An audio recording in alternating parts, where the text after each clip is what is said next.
నమస్కారం ఫ్రెండ్స్. ప్రపంచం అల్లకల్లోలంగా కనిపించిన మనకు ప్రతిరోజు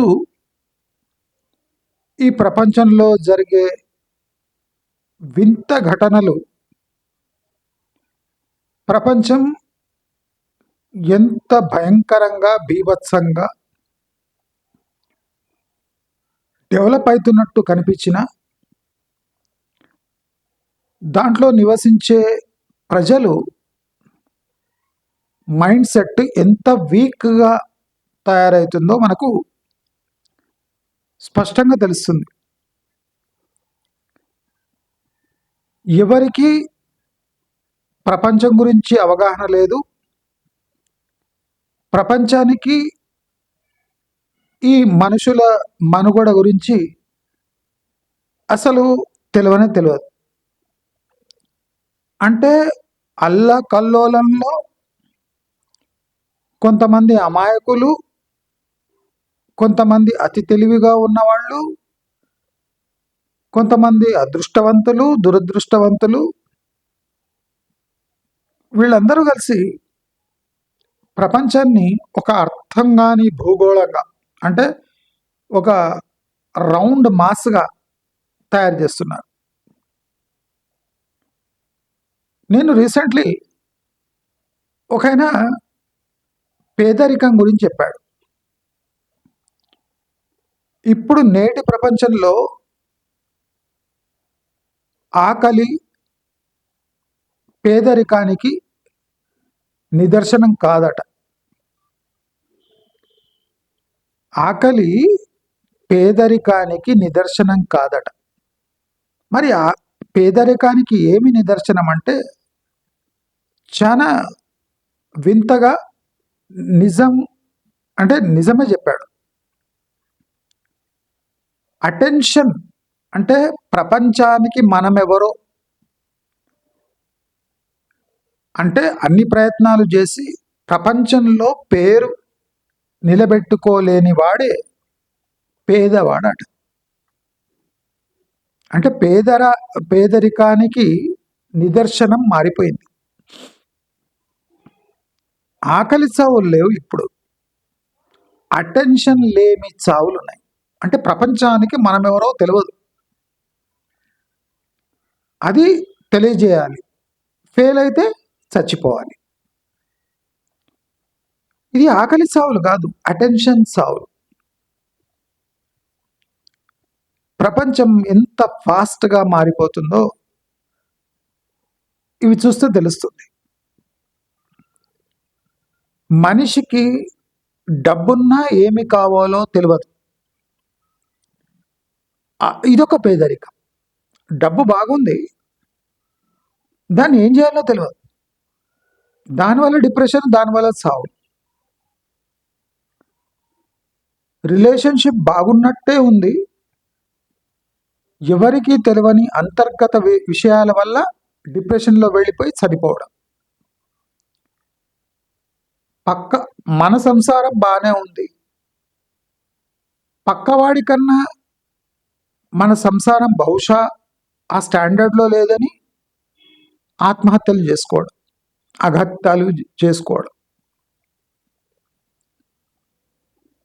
అసూయ, ద్వేషాల మీనింగ్ కూడా మారిపోయింది. పేదరికము, ఆశలు, అంతస్తులు, సమాజంలో పేరు, ఇవి మన జీవితాన్ని అతలాకుతలం చేస్తున్నాయి.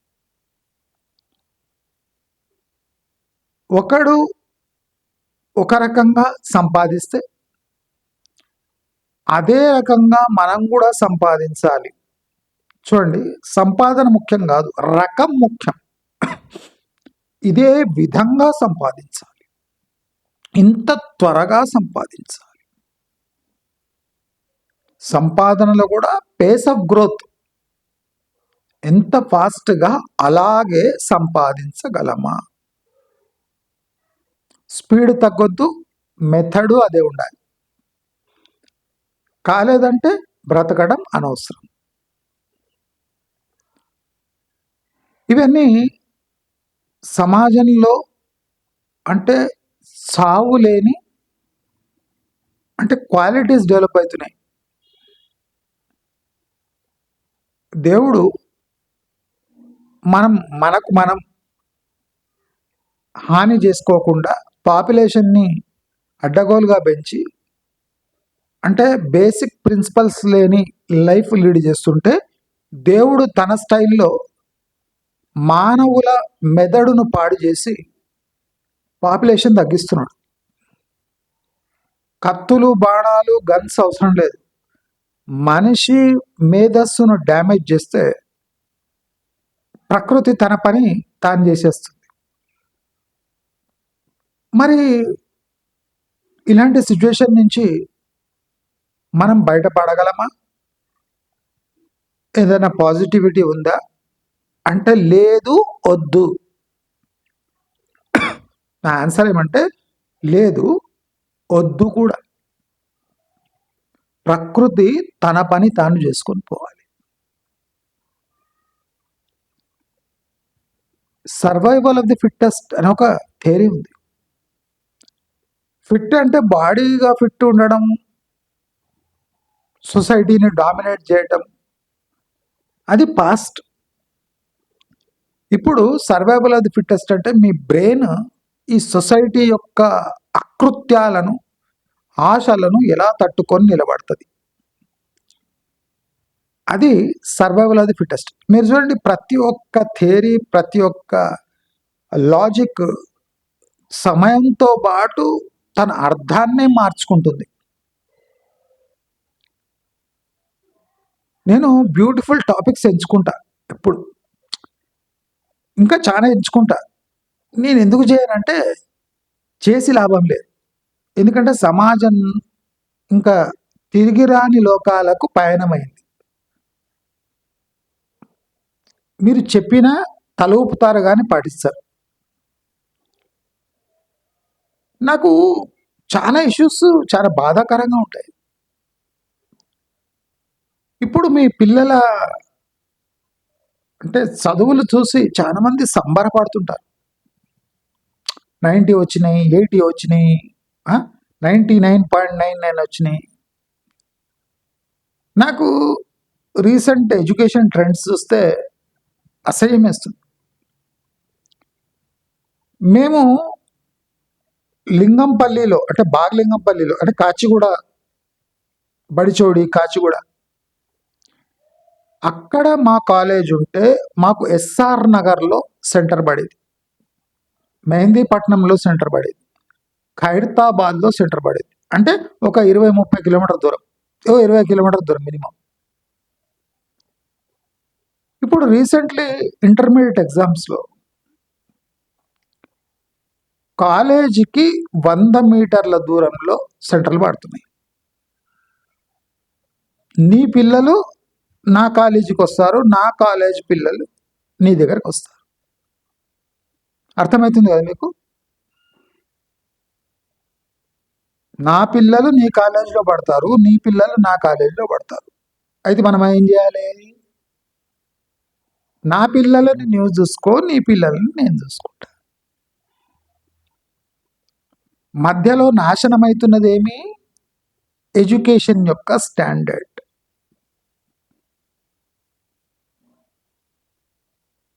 స్ట్రిక్ట్గా ఉన్నట్టు నటించు.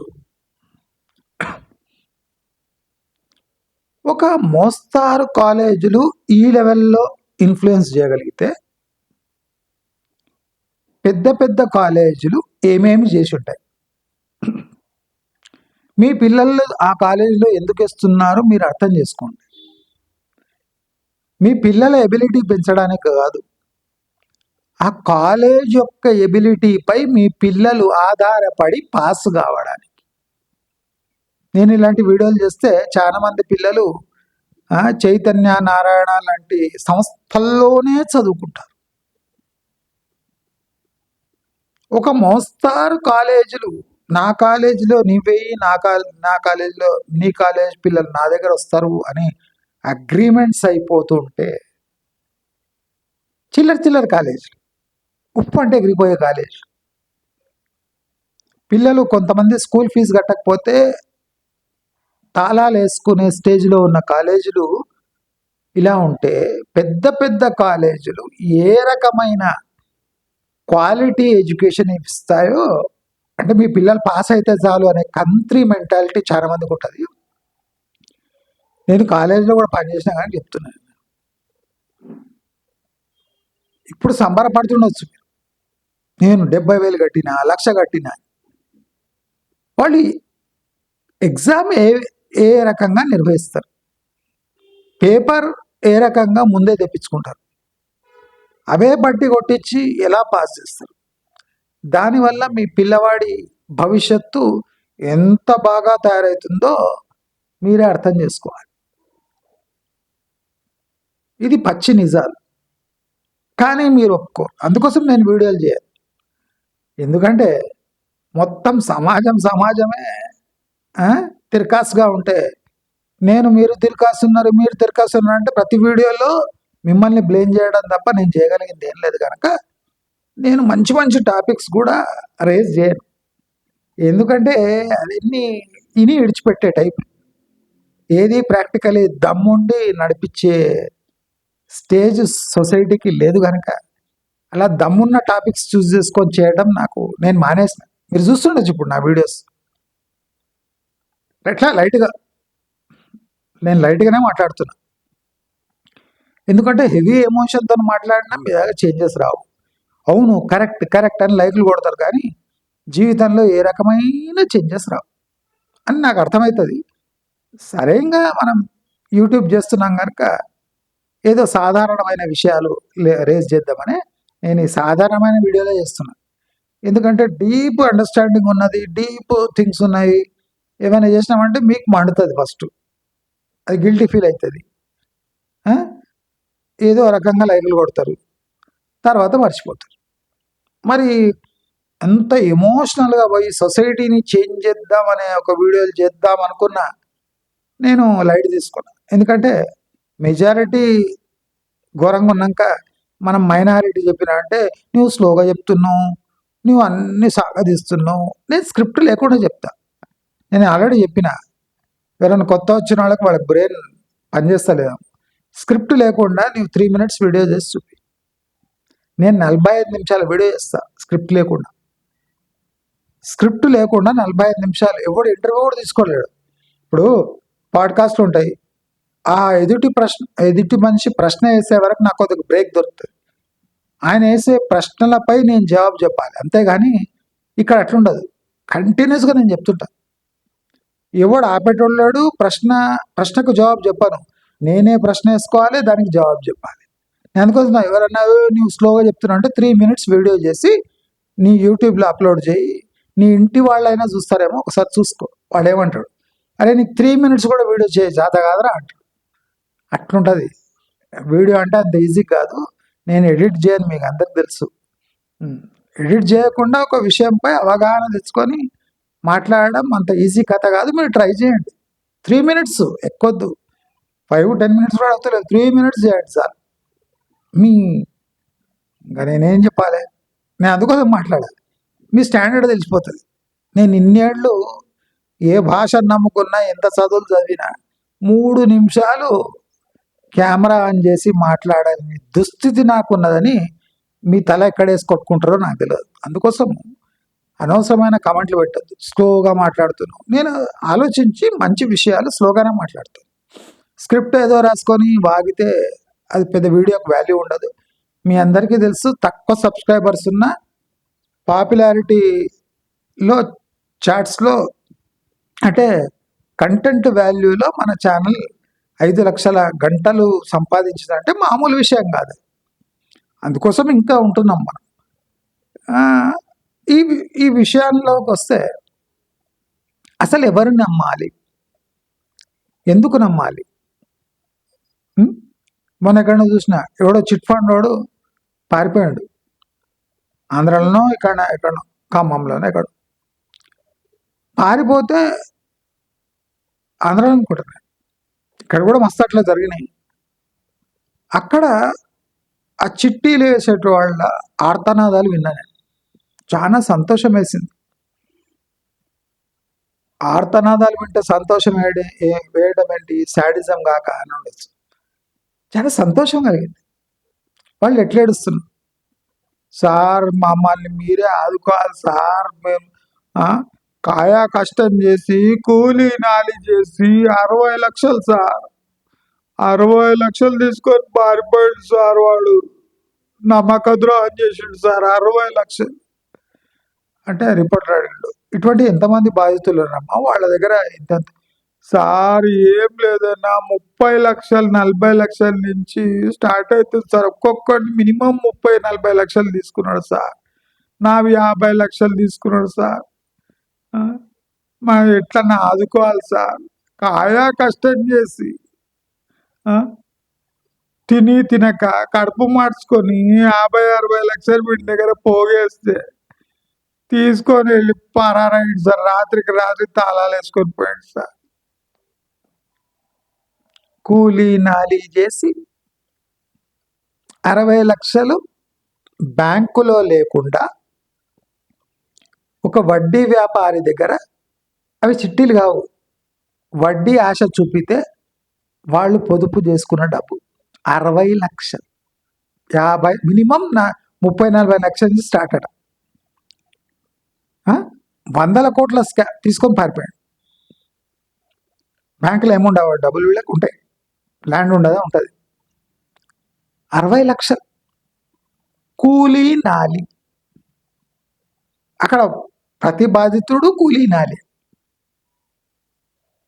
నాకే ఆశ్చర్యం అవుతుంది, మనం ఎంత బ్రెయిన్ పెట్టి పనిచేస్తున్నా 60 లక్షలు 70 లక్షలు జమ అవుతలేవేంది, కూలీ చేయాలన్నా ఏంది? 60-70 లక్షలు జమ చేయాలంటే కూలీ చేయాలన్నా? మామూలుగా బతికితే మన దగ్గర జమ అవుతలేవు, అంత అమౌంట్ జమ అవుతలేదు. నేను ఒక కాన్సెప్ట్ చెప్పింది మీకు, 30 lakhs ఒక అమౌంట్ ఎర్న్ చేస్తే ఇంకా నెక్స్ట్ జీవితంలో పనిచేసే అవసరం లేదు. వీళ్ళ దగ్గర 60 లక్షలు ఉన్నాయి, కూలీ నాలి. వాళ్ళ ముఖాలు చూస్తే ఇంకా మనం కూడా ఏడవాలి. కూలీ నాలి చేసుకొని సంపాదించి కష్టపడి పోగేసుకున్న డబ్బులు. మళ్ళీ ల్యాండ్ ఉంటుంది, బ్యాంక్ ఉంటుంది, గోల్డ్ ఉంటుంది, అన్నీ ఉంటాయి. కూలీ నాలి చేసుకున్న డబ్బులు 60 లక్షలు. Rural areas. ఈ ఏడుపు ఇట్లుంటే సిటీలో అందరు కోటీశ్వర్లు, కార్లు, రెస్టారెంట్లో ఫుడ్, వాడి బ్యాంక్ అకౌంట్ చూస్తే జీరో, క్రెడిట్ కార్డు విపరీతంగా వాడతాడు, అప్పులు. ఇదో రకమైన జీవితం. ఒకడేమో పోగేసుకొని నష్టపోతున్నాడు, ఇంకోడేమో అప్పులు చేసి నష్టపడుతున్నాడు. అప్పులు ఎందుకు చేస్తున్నాడు? వాడి తాహత లేకుండా రెస్టారెంట్లో ఎందుకు తింటున్నాడు అంటే 10 మందికి ఇన్స్టాగ్రామ్లో లేదా ఫేస్బుక్లో లేదా వాట్సాప్లో వేయాలి, నేను ఈ రెస్టారెంట్లో ఇవి తిన్నాం. ప్రతి ఒక్కటి వాట్సాప్ అప్డేట్. ఎందుకంటే 10 మందికి వాళ్ళు ఏ స్థాయిలో బతుకుతున్నారో కనిపించాలి, స్పష్టంగా సొసైటీలో కనిపించాలి. అందుకోసం ఒక ఆయన అన్నాడు, ఈ ఆకలి సావులతో వచ్చే సావులు కాదు, ఇవి రికగ్నిషన్. 10 మందిలో 10 మంది ఏమనుకుంటున్నారు మన గురించి, అది రాకపోతే లేకపోతే కలిగే దరిద్రమే ఇప్పటికున్న మన సమాజంలో పేటరేగిపోతున్న దరిద్రం. వాడు ఎందుకు ఏడుస్తుండు ఫస్ట్ గమనించాలి. వాడు ఏడుస్తుండు, అది మనం చూస్తున్నది, వాడు ఏడుస్తుండు. మొన్న రీసెంట్లీ ఆ మూసీ రివర్ ఇన్సిడెంట్, ఆ అపార్ట్మెంట్ మధు పార్క్, నేను గూగుల్ మ్యాప్ మొత్తం తీసి చూసిన. అసలు వీళ్ళ ప్రాబ్లం ఏముంది? అసలు మొన్న ఆర్డీఓ ఒక ప్రెస్ మీట్ పెట్టాడు, చాలా బ్యూటిఫుల్గా చెప్పాడు. తప్పకుండా మధు పార్క్ అపార్ట్మెంట్స్ అంటే ఆ కాంప్లెక్స్ కూల్ చేస్తాం. రీజన్ సింపుల్గా చెప్పాడు, 50 మీటర్ల లోపు వచ్చే ఏ బిల్డింగ్ అయినా కూలుతుంది. మూసీ సుందరీకరణ ప్రాజెక్ట్ కింద 50 మీటర్ల లోపు వచ్చే ఏ అప్రూవ్డ్ బిల్డింగ్ కూడా కూలుతుంది. అంత కళాఖండి చెప్పేసాం. ఆడియో పూర్తి పర్మిషన్ ఉన్న ఒక బిల్డింగ్ని 50 మీటర్ల లోపు శాంక్షన్ అయిన బిల్డింగ్ను కూల్చేస్తాడు. ఆయన స్పష్టంగా ఉన్నాడు, గవర్నమెంట్ ఆదేశాలని చెప్పాడు. అయితే లీగాలిటీ చూస్తే నేను మొన్న ట్రైమేటివ్లో చెప్పిన, లీగలీ దే ఆర్ రైట్. నేను మ్యాప్ వేసుకొని చూస్తే ఒక దిక్కు మూసి, ఇంకో దిక్కు ఇంకో రివర్, దాని పేరు వేరే ఉంది. ఆ రెండు ముచ్చుకున్ రివర్ ఏమో, ఆ రెండు వచ్చి ట్రయాంగిల్ ఫామ్ చేస్తున్నాయి, ఒక ల్యాండ్ పీస్. ఆ ల్యాండ్ పీస్ ఈ బఫర్ జోన్లో ఆ కాంప్లెక్స్ కట్టారు, మధు పార్క్.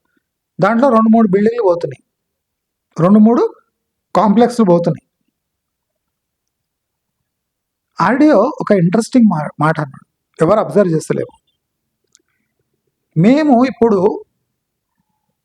సర్కారు ఒక రూల్ ప్రకారం నడుస్తుంది.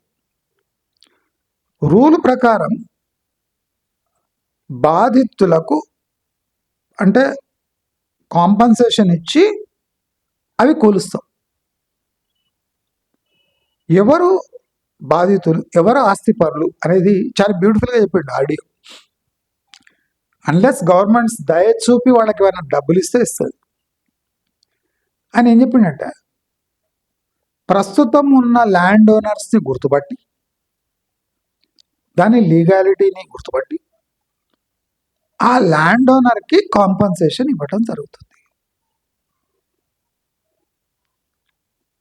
ముందే వాళ్ళ ఏడుపులు, మా బిల్డింగ్ కూలుస్తావా, దమ్ముంటే కూల్చు అని, ఇవన్నీ డైలాగ్స్. ఆడియో వచ్చి పుండు మీద కారం చల్లాడు. ఏమంటుండు, ల్యాండ్ ఎవరి పేరునుందో చూసుకొని ఆ ల్యాండ్ ఓనర్కి కాంపన్సేషన్ ఇస్తాం,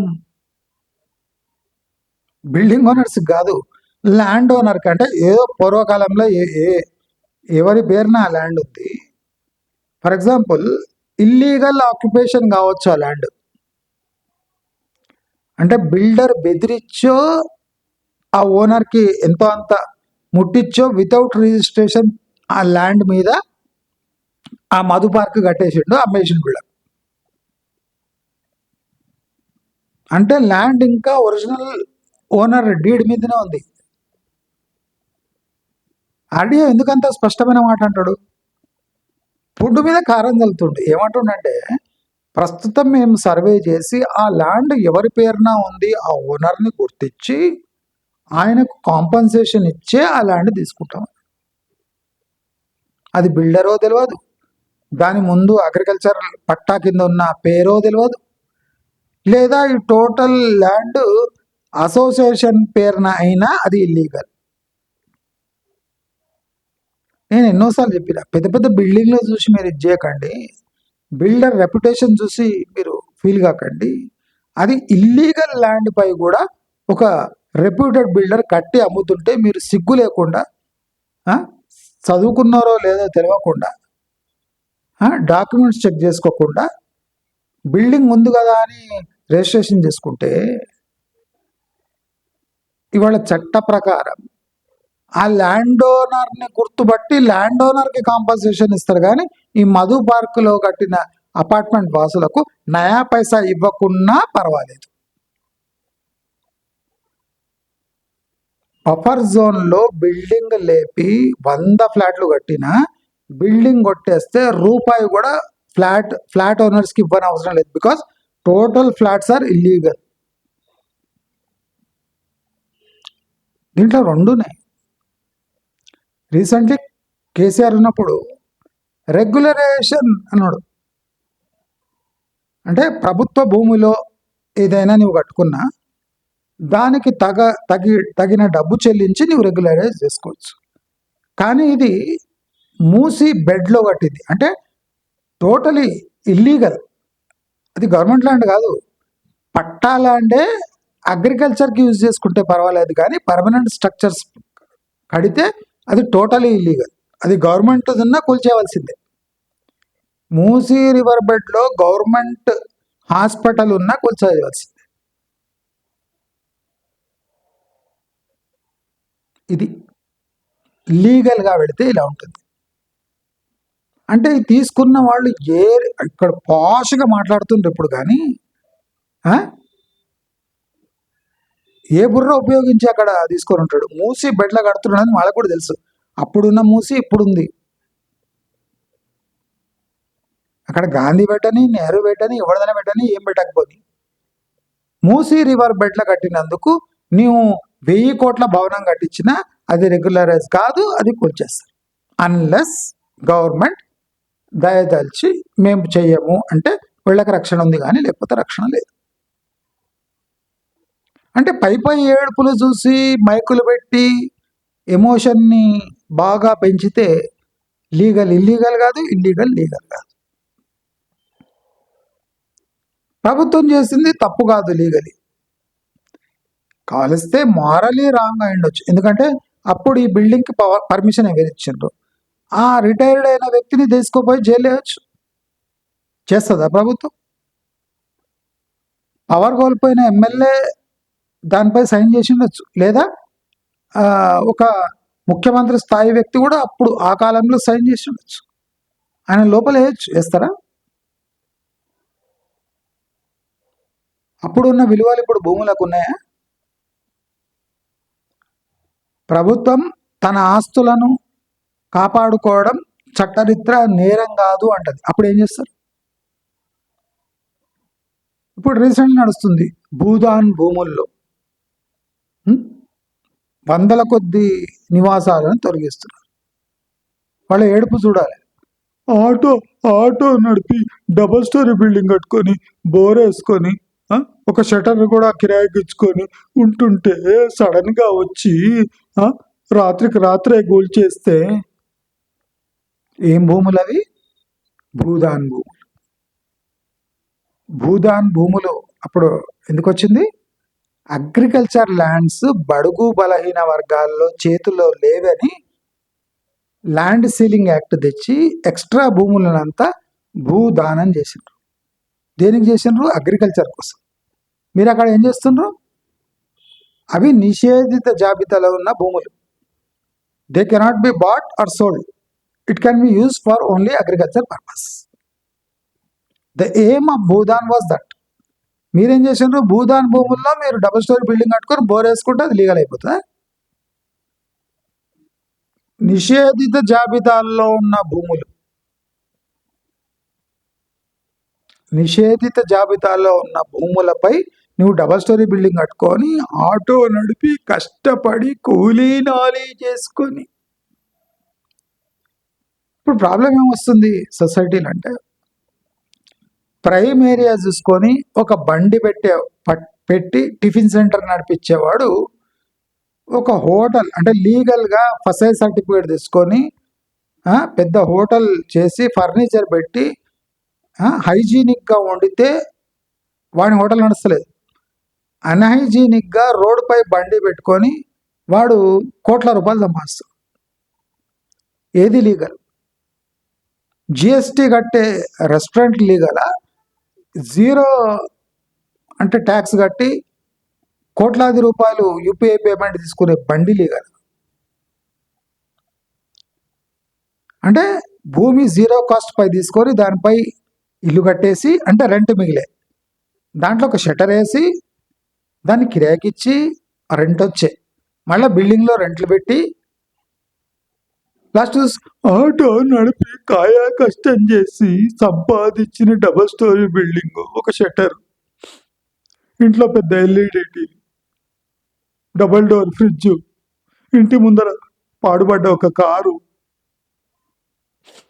కాయా కష్టం చేసి ఆటో నడిపితే వాడు కారు కొని బోరు వేసుకొని డబుల్ స్టోరీ బిల్డింగ్ కట్టి ఒక షటర్ కిరాయికి ఇచ్చి పైన కిరాయ కింద కిరాయ అన్ని కిరాయిలు వసూలు చేసుకొని బతుకుతుంటే ఏం యాక్టింగ్ రమ్మిది?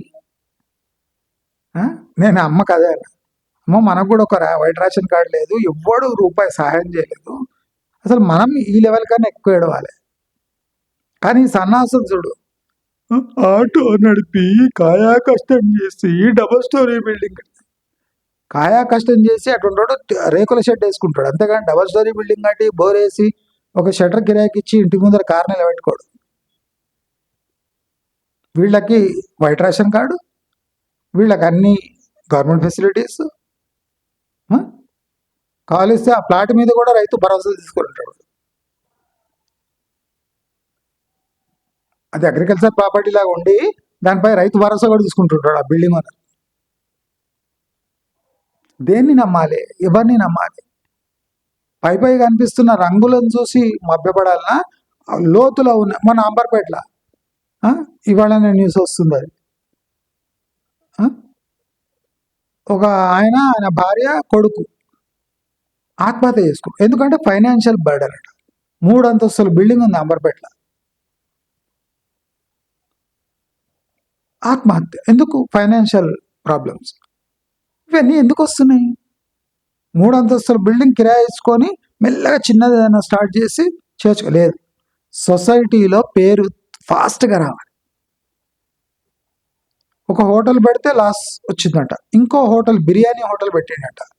దాంట్లో పిల్లగాడు ఇన్స్టాగ్రామ్లో రీల్స్ చేసి ప్రమోట్ చేసి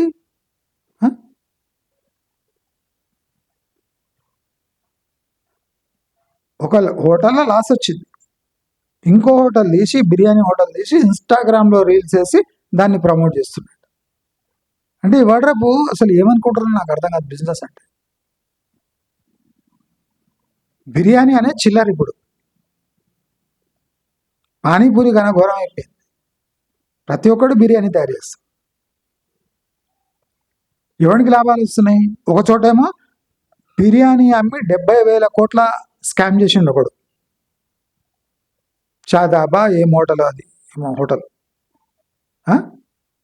పిస్తా హౌస్ షాదాబా ఏమో హోటల్, 70,000 కోట్ల స్కామే 70,000 కోట్లు ఉందంటే అసలు ఎంత ఉండాలి టర్న్ ఓవర్? ఒకడేమో బిర్యానీల 70,000 కోట్ల స్కామ్ చేస్తుండు, ఇంకోడు బిర్యానీ హోటల్ పెట్టి ఆత్మహత్య చేసుకో. దేన్ని నమ్మాలి? ఒకడేమో 70,000 కోట్లు సంపాదించేసిండు బిర్యానీ అని, ఇంకోడేమో బిర్యానీ హోటల్ చేసి ఆత్మహత్య చేసుకో. ఎంత కాంప్లికేటెడ్ ఉంది చూడండి. కన్క్లూజన్కి వచ్చే వరకు అది రాంగ్ అని ప్రూవ్ అవుతుంది. మన కార్తీ చిదంబరం చెప్తుండు, సేవింగ్స్ అకౌంట్ ఎందుకు తీయాలి? ఒక ఫ్యామిలీకి ఒక అకౌంట్ ఉంటే ఎవడో స్కామ్ చేసినోడు 20 రూపాయలు దాంట్లో వేస్తే ఆ అకౌంట్ సీజ్ చేసుకుంటారు గవర్నమెంట్. ఆర్బీఐ నిబంధనల ప్రకారం అది లాక్ అయిపోతుంది అకౌంట్. మళ్ళీ కోర్టుల చుట్టూ తిరిగి అకౌంట్ విడిపించుకోవాలి. ఒక లీగల్ హెయిర్ చచ్చిపోతే నీ రిలేషన్షిప్ సర్టిఫికేట్ తీసుకురా, లేదా నువ్వు వైఫ్ అని ప్రూవ్ చేసుకో, నీ మ్యారేజ్ సర్టిఫికేట్ తీసుకురా, నీ మ్యారేజ్ కార్డు తీసుకురా. చచ్చిపోయే టైంలో ఇంకా వాళ్ళ దగ్గర కార్డు ఉంటుందా? లగ్న పత్రిక ఉంటుందా? అంటే మన డబ్బు మనం తీసుకోవడానికే ప్రాబ్లమేటిక్గా ఉంది. మన నిర్మలా సీతారామన్ చెప్తుంది, నేను ఎప్పటి నుంచి చెప్పిన, bank are busy in selling life insurance. మరి మీరు ముందే ఎందుకు బ్యాంక్స్ చెప్పండి, ఓన్లీ మీరు ఫైనాన్షియల్ డీలింగ్ చేయాలి, ఇట్లా పాలసీలు అమ్మొద్దని ఎందుకు చెప్పలేదు? ఇప్పుడు మేల్కొంటారా? బ్యాంకులకు టోకరా పడుతుందని ఇప్పుడు పాలసీలు అమ్మొద్దు, మీరు బ్యాంకింగ్ పై దృష్టి పెట్టండి అనాలా?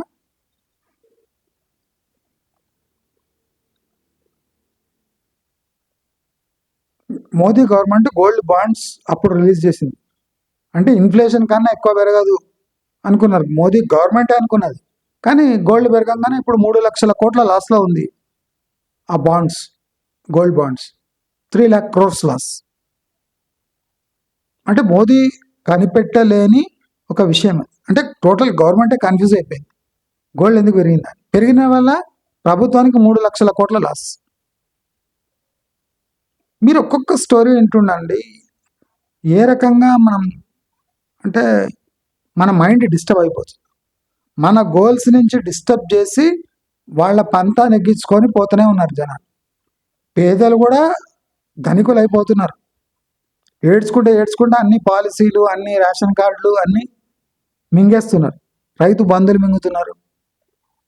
ఫ్రీ ట్రీట్మెంట్ తీసుకుంటున్నారు. మళ్ళా ఎలక్షన్ రాగానే 5,000 నొక్కేస్తున్నారు ఓటుకు. బాగా డబ్బున్న వాళ్ళు అన్నీ వైలేట్ చేసి వాడు బతుకుతున్నాడు. ఎక్కడ తీరా మిడిల్ క్లాస్ వాడు ఈ సోషల్ మీడియా అవి చూసుకుంటూ బాధపడుతూనే ఉన్నాడు, భయపడుతూనే ఉన్నాడు, ఆశపడుతూనే ఉన్నాడు, నిరాశకు గురవుతూనే ఉన్నాడు. 60 లక్షల చీటీ డబ్బులేంది? 60 లక్షలు అంటే చిట్టేసి ఆ చిట్టి వచ్చిన డబ్బులు ఇంట్రెస్ట్కి తిప్పుతున్నారు వీళ్ళు. ఒక్కొక్కరి దగ్గర మినిమం 30-40 లక్షల నుంచి 50-60 లక్షల వరకు వాడు తీసుకొని పరాడు. వాడి దగ్గర 100-200 కోట్లు జమ అయినప్పుడు ఆ ముదనష్టపు ఇల్లు ఏంది? టోటల్ ఇల్లు అట్లా నడిచిపెట్టి వెళ్ళిపోతాం.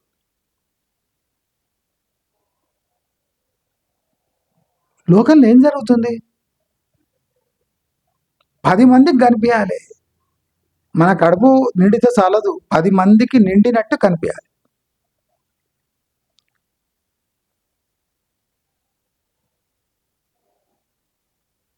మా ఇంట్లో కూడా అంటుంటారు, అరే ఏం రా ఇంత యూట్యూబ్ ఇంత చేస్తున్నావు, ఇన్ని లక్షల వ్యూస్ వస్తున్నాయి, వాడు ఒక 1000 సబ్స్క్రైబర్ ఉన్నవాడు ఇట్లా స్టూడియో వీడియో పెట్టుకొని మస్తు జబర్దస్త్ ఇట్లా రొటేటింగ్ చైర్ వేసుకొని ఏమో చెప్తుంటాడు. నీవేంద్రా ప్లాస్టిక్ చైర్ మీద ఇంకా కబోర్డ్లు ఏంది, అదేంది? మనం కూడా మారాలి, మోడర్న్గా కనిపించాలి. నేను యూట్యూబ్ ఛానల్ కంటెంట్ సబ్జెక్ట్ కోసం చేస్తున్నా, అపియరెన్స్ కోసం కాదు. ఇప్పుడు అది చూస్తాడు లేకపోతే లేదంటాడు, అంతే. నేను చెప్పే సబ్జెక్ట్ కరెక్ట్ ఉందా లేదా?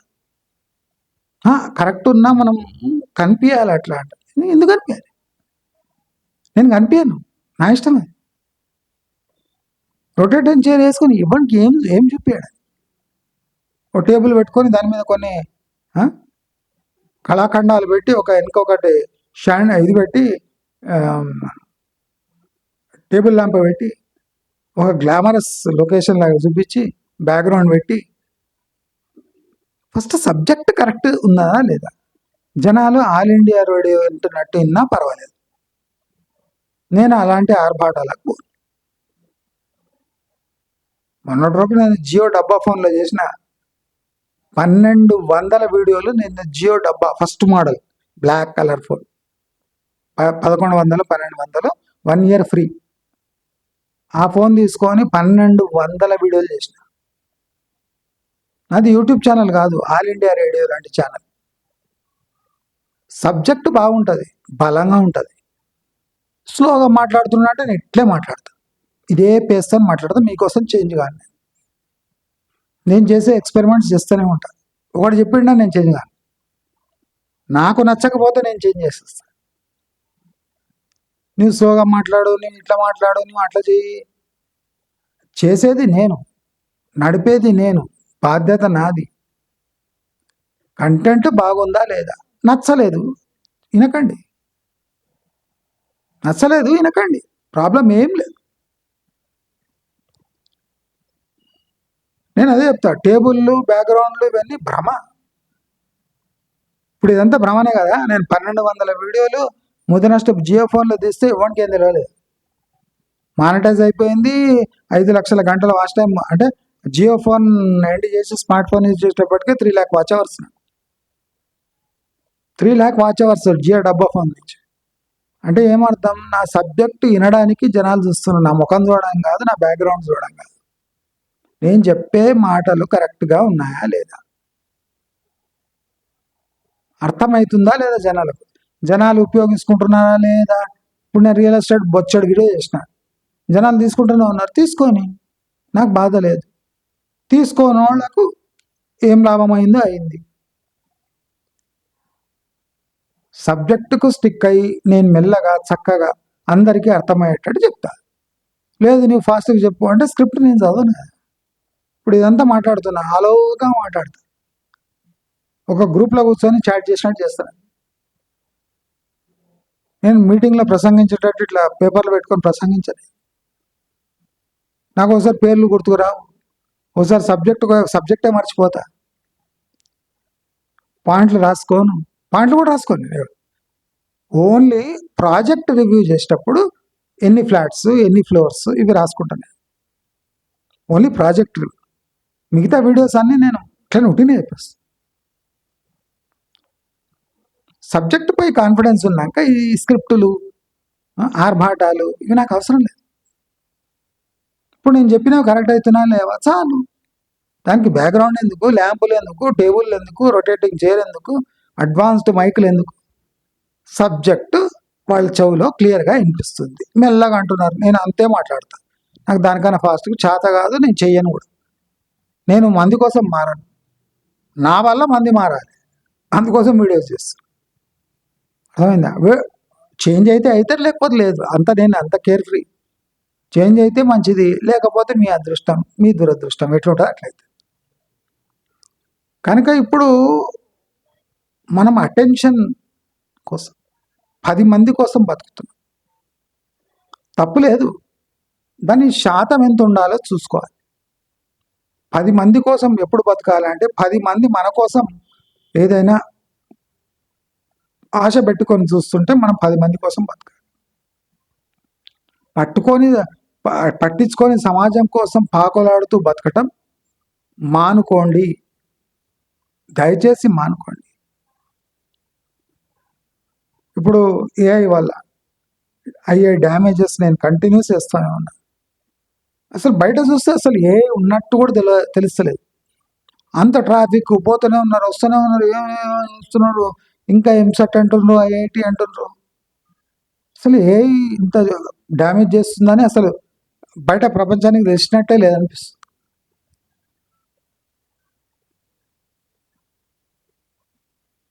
మన ఆటో వాడు మాట్లాడుతుండు పోతుంటే, అసలు ఎందుకోసారి ఎవడు ఎక్కుతలేడు ఆటో. అరే ఆటో ఆయన నుండి 24 గంటలు ఆటోలో కూర్చుంటానికి నీకు తెలియదా ఎందుకు ఎక్కుతలేడు? మీరే చెప్పండి సార్ అంటున్నాడు. ఆటో నీవు నడిపించుకుంటా నన్ను అడిగితే ఎట్లా? ఏ ప్రొఫెషన్ నుండి ఆ ప్రొఫెషన్ గురించి నీకు తెలియదు. నువ్వు డీజిల్ కొట్టించుకుంటున్నావు, సిఎన్జి కొట్టించుకుంటున్నావు, ఆటో తోలుతున్నావు, ఎందుకు ఎక్కుతలేరు? అది నేనెట్లా చెప్పాలి? నాకు తెలుసు కానీ నేను చెప్పాను. ఆటో నడిపించేటోడికి నీకే తెలిసి ఉండాలి ఆటోలో ఎందుకు ఎక్కుతలేరు. మన జీవితాలు కూడా ఆ ఆటో ఆయన లాగానే ఉన్నాయి. మనం వేరే వాళ్ళని ప్రశ్నిస్తున్నాం, నా జీవితం ఎందుకు ఇట్లా అయింది, ఇట్లా సాగుతుంది. ఒకసారి మీ దాంట్లో మీరు చూసుకోండి, మీకు ఆన్సర్స్ మీకు తెలుసు. కానీ తెలుసుకుంటే ఎక్కడ ప్రాబ్లం వస్తుందని పక్క వాళ్ళకి ఏదైనా రాంగ్ ఆన్సర్ వస్తుందేమో అని వెయిట్ చేస్తాం. మన మనసుని మనం అడిగితే కరెక్ట్ ఆన్సర్ ఇస్తుంది, మనకి ఇష్టం లేదా. పక్కోడు ఏదైనా వేస్ట్ ఆన్సర్ ఏమైనా ఇస్తే బహుశా దీనివల్లనే మన జీవితం ఇలా అయిపోయిందేమో అని వాణి నోట్లోంచి వినాలని పక్కోళ్ళని మనం అడుగుతుంటాం. నా జీవితం ఇలా కావడానికి రీజన్ ఏముంది అంటే వాడు తొక్కల సమాధానం ఇస్తాడు. ఆ తొక్కల సమాధానం తీసుకొని మనం జీవితం అంతా సాగదీసే మైండ్ సెట్ ఉన్నాక మన జీవితాలు ఎట్లా చేంజ్ అవుతాయి, సొసైటీ ఎట్లా చేంజ్ అవుతుంది అని ప్రశ్నిస్తూ నమస్కారం.